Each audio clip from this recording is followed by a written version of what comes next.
In this Parsha, we are post-Sinai. The first portion after the grand, majestic moment, the revelation at Sinai. Where do we take Sinai? Where do we experience revelation? Where do we experience spirituality? And in this week's portion,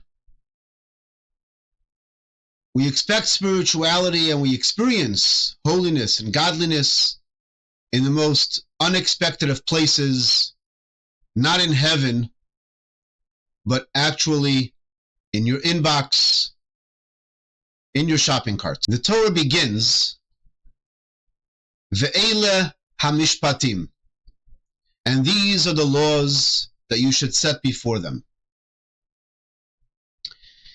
And this is the word, or actually the letter, that we're focusing on today. And the Vav, Ve'ele hamishpatim. Rashi, the classic commentator, focuses on why begin a whole new section? Why begin a new portion with the word and? Ve'ele hamishpatim. It really should begin, Eile hamishpatim. These are the laws that you should place before them. And so Rashi explains, if it would have said Eile hamishpatim, so there's a general understanding. Whenever the word Eile is the beginning of a concept, it's a beginning of a new concept. It's an introductory word, an opening word to a new section. Eile hamishpatim. These are the laws. Grand new opening. And the point over here is, it's not a grand new opening. It's a continuation of the previous portion. Ve'ele hamishpatim, and these are the laws, continues from before. What did we just finish experiencing? What did we just finish in the previous portion? The grand moment, the most important moment in history, the revelation at Sinai, the giving of the Torah, the most spiritual, godly experience anyone can ever have. Divine revelation, 10 commandments. And here, this is not a new section, it's a continuation. That teaches us a most amazing lesson, most incredible lesson, because in this week's portion, you really don't have anything majorly spiritual at all. In fact, you can look at the portion and it's very mundane stuff in this week's portion. We talk about servants, we talk about tort law, we talk about disputes, we talk about how to have commerce, lost objects, we talk about guardian laws, etc. Many mundane laws, many everyday interactions where the Torah gives us the laws of these everyday interactions, to the point that they're very mundane, almost anticlimactic to what is experienced in the last week's portion, which is most heavenly, sublime, otherworldly, godly. God revealing himself at Sinai. I mean, there are other mitzvahs which are associated with that. You would think laws of spirituality, or even laws that involve, that speak about love your fellow. No, love your fellow is not in this week's portion. It's not even here. So it's really seemingly the opposite of what we experienced in last week's portion. So why are we schlepping it along? Ve'ele hamishpatim, and these are the laws. And here is the incredible takeaway. The lesson of Sinai. Sinai is not about escaping reality.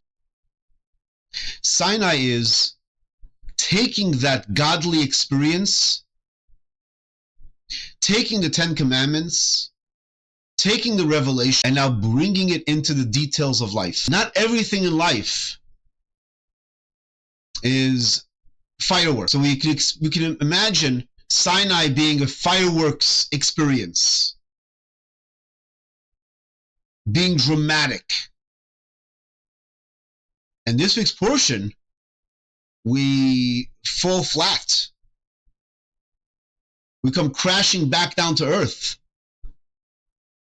Humdrum reality.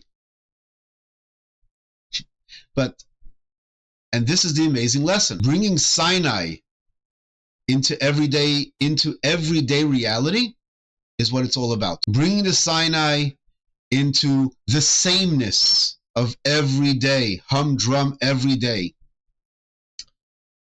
Yes, every day may be boring, but if we take that inspiration from Sinai, we take the godliness of Sinai into the moments, the everyday moments, that's what it's all about. The world says that the devil is in the details. What we learn in this week's Parsha is God is in the details.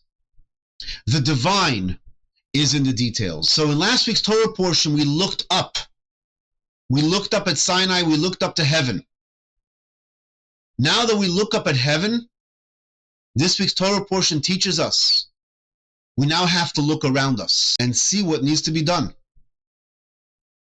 How we can incorporate that divine inspiration into everyday activity. Later in the portion, we have a recap, actually.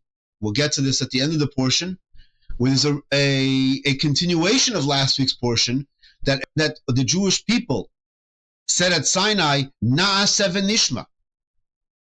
Na'aseh v'nishma, we will do, and we will understand, and we will internalize. Na'aseh v'nishma is also counterintuitive. You would think, after experiencing Sinai, we should have nishma first. Let's internalize it. Let's take it in. Let's meditate on this incredible moment. Let's spend a week meditating on nishma, internalizing, understanding what that was all about. And this incredible portion, which is so filled with details, mundane details of everyday interactions, that teaches us that taking in the divine is just the opposite. Action. Take that inspiration and bring it into action. Bring it into responding that email. Bring it into how we interact when we're in the store and we're at the takeout counter. Bring it into everyday activity, doing the mitzvah. Sometimes we have a mitzvah and we overthink the mitzvah. I'm not ready for it. Let me first internalize it and make it a part of me, and then I can be ready to do the mitzvah. This week's Torah portion teaches us, Na'aseh, do it. And amazingly, when we do it, we have the next step, which is v'nishma. We will understand. Because many times, understanding the value of the mitzvah is not what precedes the mitzvah, it's what follows the mitzvah. Once we do the mitzvah, and we do it again, and again, and again, and it becomes part of us, we then get it. We then begin to understand the value of what it brings to our life and how special and incredible such a mitzvah is. So the takeaway is, after we look up to heaven, let's look around. Let's look around and see what needs to be done.